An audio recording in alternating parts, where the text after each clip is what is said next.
የጉባ ብስራቶች የመደመር መንግስት ትሩፋት በሚል መሪ ሐሳብ ህዝባዊ የውይይት መድረክ በቡታጅራ ከተማ ተካሂዷል። በዚህም እንደ ሀገር ብሎም እንደ ምስራቅ ጉራጌ ዞን ባለፉት 8 የለውጥ ዓመታት የተከናወኑ ዋና ዋና ስራዎች በተመለከተ ሪፖርት የቀረበ ሲሆን በሪፖርቱ መነሻነትም ከማህበረሰቡ ጥያቄዎችና አስተያየት ተሰጥተዋል። የካምፓሱ ጥያቄ ተመልሷል። ተገቢ ነው። ክቡርነታቸው ብዙ ነገር መልሰውልናል። እድሜ ጤና ይስጥልን ለርዕሰ መስተዳድራችን። ግን በመመለሱ ወደ ስራ የገባ አይመስለኝም። ኮምባይነሮች፣ ትራክተሮች አስፈላጊውን ግብአት የማቅረብ ሁኔታ ይታያል። እንደኛ ክልልስ ምን የታሰበ ነገር አለ? አርሶ አደሩ ከማበረታታት አንጻር በፍትህ ዙሪያ የተነሳ ነገር የለም። ፍትህን አስመልክቶ የቀረበ ሪፖርት የለም። ስለ አቃቢ ህንፃ ገልጻቸዋል። እኛ ህንፃው ላይ የምንፈልገው እዛ ህንፃ ውስጥ እውነተኛ ፍትህ አለ ወይ ነው። አንዳንድ የሰላም ችግር ያለባቸው አካሎች በቅርብ ቀን ሰዎች እየተገደሉ መጥተዋል። እንደገና ቢገነፍል ይሄ ነገር አደጋው ወዴት ነው የሚያመራው?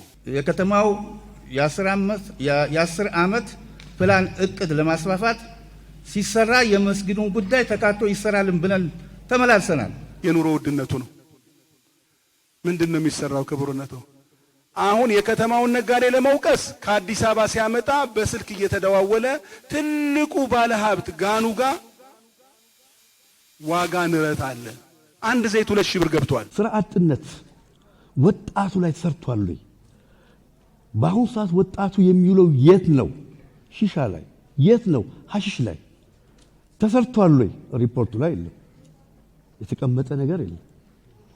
ወጣቱ እየተበላሸ ነው። የማዕከላዊ ኢትዮጵያ ክልል የህዝብ ተወካዮች ምክር ቤት ዋና አፈ ጉባኤ ወይዘሮ ፋጢ ሰርሞሎ ከማህበረሰቡ በተነሱ ጥያቄዎች ዙሪያ ምላሽ ሰጥተዋል። ስለዚህ የሰላም ጉዳይ የአመራር ወይም የመንግስት ብቻ ሳይሆን የሁላችንም ጉዳይ ነው ብለን በለመድነው መንገድ መረባረብ ይኖርብናል ማለት ነው። አርሶ አደሮችን አደራጅቶ ብድር አመቻችቶ ያንን ተጠቃሚ እንዲሆኑ ከማድረግ ጋር ተያይዞ ከኮምባይነር ጋር ከሌሎች ጋር ተያይዞ የተነሱ ጉዳዮችን ለመፍታት እንደ ክልል ትልቅ ጥረት እየተደረገ ነው፣ እየተሰራ ነው ያለው። በዚህ ውይይት የንግዱ ማህበረሰብም ጭምር ነው ቁጭ አድርገን እያወያየን ያለ ነው፣ የህዝቡ አካል ስለሆኑ።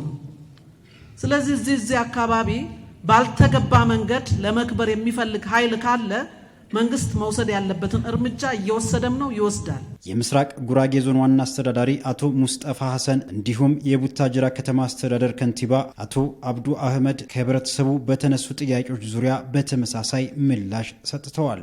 አሁን ለምን አልጀመረም? ሰርቪስ ሰጪ ሴክተሮች ችግር ስላጋጠማቸው የጨረታ ሂደቱ አሁን አልቋል። ኦልሬዲ የግዢ ኤጀንሲ እንደገና በልዩ ሁኔታ እንዲፈቅድ ተደርጎ ያው የፌዴራል ተቋም ነው ይሄ የፌዴራል የግዢ ኤጀንሲ ተጠይቆ በልዩ ሁኔታ አቅራቢዎች የምግብ አቅራቢዎች ቡታጅራ ላይ ተገኝተዋል።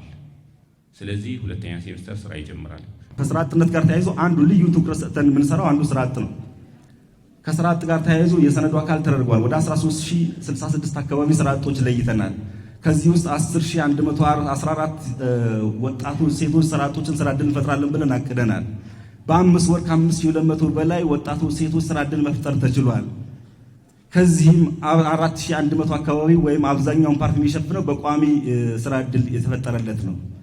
ግን ደግሞ ካለብን ስራ ቁጥር አንፃር ከዚህ በላይ መስራት አለብን። ከቀበሌ እስከ ክልል ያለው መዋቅር ይፈተሽ ያላችሁት ወስደናል። እኛ የክልሉ ሰላምና ጸጥታ ቢሮ ከነቲሙ፣ የማረቆ ልዩ ወረዳ አመራር ከነቲሙ፣ የምስራቅ ጉራጌ ዞን አመራር ቁጭ ብለን ገምግመናል። መጀመሪያ አመራሩ መፈተሽ፣ ቀጥሎ ጸጥታ መዋቅሩ መፈተሽ፣ ከዛ ህዝቡ ወያይቱ ማጀገን።